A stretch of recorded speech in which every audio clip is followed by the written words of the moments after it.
how do you think about the targeting aspect of like how you construct your team and how they're organized, and how focused, I guess, you are on like what your niche is and who you're going after in your personas?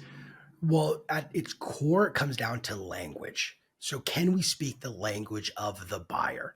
And that buyer's language might be consistent amongst different verticals, and that's okay. So, maybe you serve two or three different verticals, but the language and the buyer persona is similar across all those verticals. One sales rep might not have much trouble selling multiple different verticals. So, for example, I'll use myself. We work with B2B software companies and B2B service companies, and we help them build a repeatable sales process.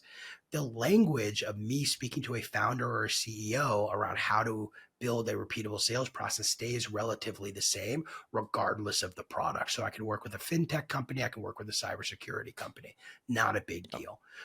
But what about when we start moving into, let's say, a coaching company? So the language starts to shift a little bit.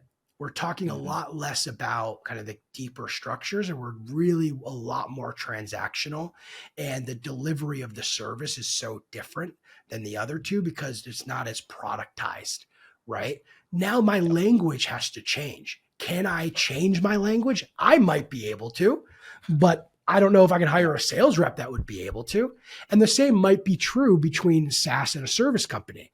So we have to acknowledge that within ourselves when we're trying to build out a sales process and say, what is the language overlap and is it real, or am I just, or do I just have such a deep level of understanding that I'm able to navigate it? So what I normally recommend to people is you pick one vertical, and there might be a few buyer personas. Sometimes you can't get around that. Other times it's just one.